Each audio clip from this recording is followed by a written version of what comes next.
안녕하세요. 이번 시간엔 제공학 주파수 응답에 대해서 살펴보시도록 할게요. 이 주파수 응답이라는 건 우리가 주파수라는 건 여러분 다 알고 계시죠? 주파수라 응답이라는 건 주파수를 변화시켰을 때,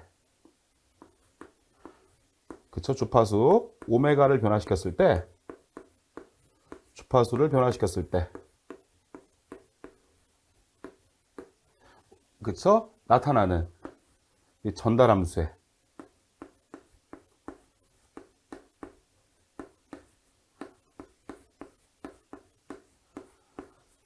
이 크기와 위상 특성에 대해서 알아보는 장이다 라고 좀 이해를 해주시면 될 것 같아요. 그래서 주파수 응답이라는 건 우리 주파수를 변화시켰을 때 전달함수의 크기와 위상 특성을 우리가 어떻게 되는지에 대해서 알아보는 장이다라고 보시면 되겠고, 이 장에서 여러분께서 조금 신경 써야 될 건 뭐냐면, 우리 기존에 여러분 우리 S 있었죠? 이 S를 누구로?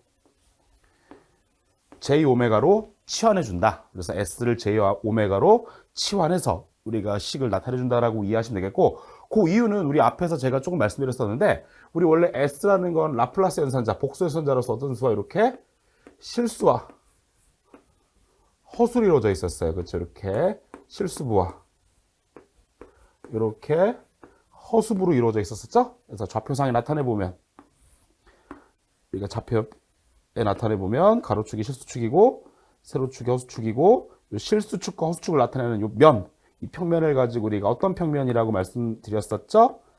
S평면이었어요. 여러분 기억나시나요? 그래서 요 실수축과 세로축이 만나는 점이 0점이고요. 원점이고, 우리 어때요? 제가 우리 앞에서 어떻게 말씀드렸었습니까?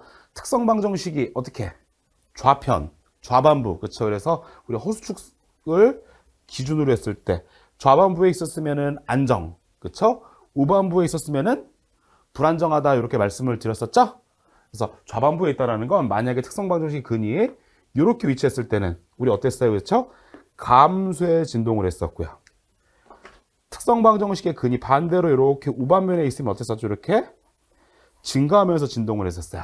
그렇죠? 그래서 우리가 얘가 실수가 마이너스인지 플러스인지는 뭐 감쇄 특성 또는 증가 특성을 나타낸다라는 거죠. 그렇죠? 그래서 만약에 얘가 S평면의 좌반부에 근이 존재할 때는 감쇄 특성을 갖기 때문에 안정, 우반부에 존재할 때는 증가 특성을 갖기 때문에 불안정이라고 했었어요. 그렇죠? 그 다음에 여러분 요 허수는 누구에 관한 정보를 준다? 주파수에 관한 정보를 준다라고 했었죠? 그래서 요 허수가 주파수에 관한 정보를 준다 했었고,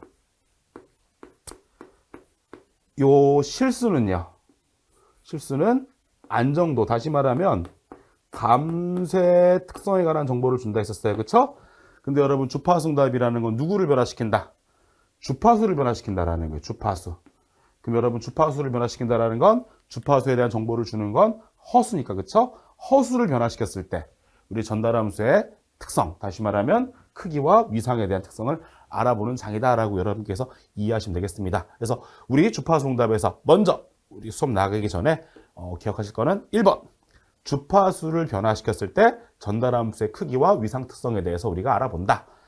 기억하시면 되겠고요. 두 번째는 우리 기존의 S를, 그렇죠? 누구로 치환해서 J의 오메가로 치환해서 우리가 전달함수를 해석한다 라고 두 가지는 좀 미리 말씀드리고 진도를 나가도록 하겠습니다.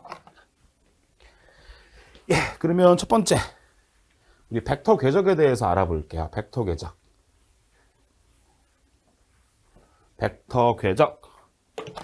그쵸? 벡터 궤적이고요.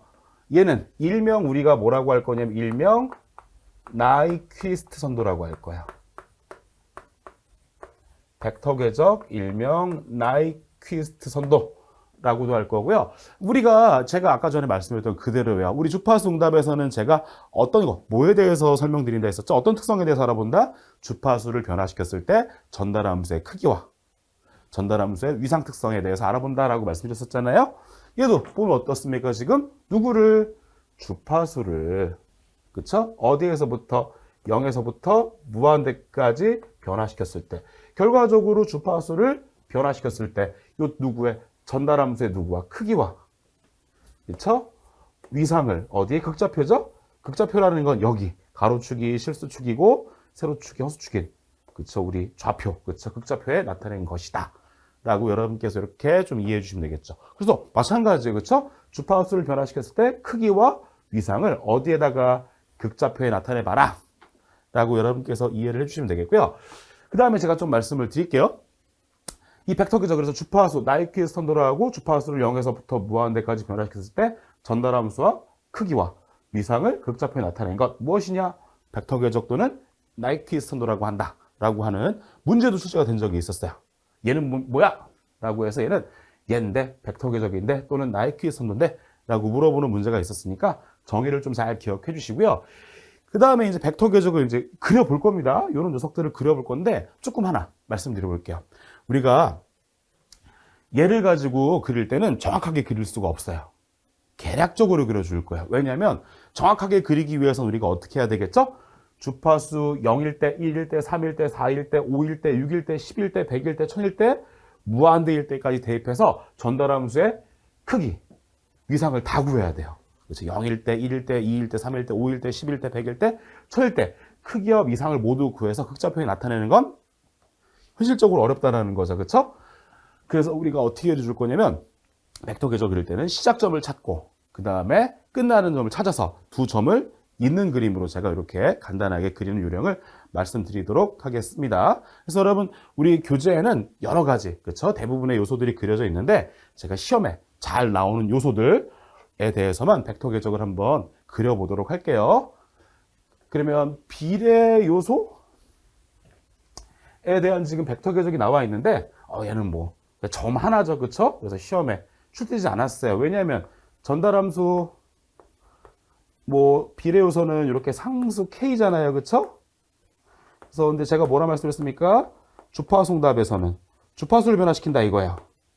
그렇죠? 그러면 여러분 누구죠? 변수를 그렇죠? S에서 오메가만 허수만 변수를 본다 했었죠?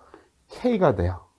그럼 여러분 어떻습니까? 얘는 K이기 때문에 전달함수는 오메가랑 아무런 상관이 없어요. 그렇죠? 오메가가 변하더라도 크기는 K로 일정할 거고 위상도 실수니까 무조건 0도가 되겠죠? 점이 돼요. 그렇죠? 그래서 시험에 잘 출제가 되는 게 아니라 제 기억이 맞다면 얘는 최근 한 20년 동안 한 번도 본 적이 없어요. 그래서 뭐 벡터 궤적은 벡터 궤적에서 비례 요소는 그냥 실수축에 점 하나 있구나 이런 식으로만 간단하게 봐주셔도 나올까요 앞으로?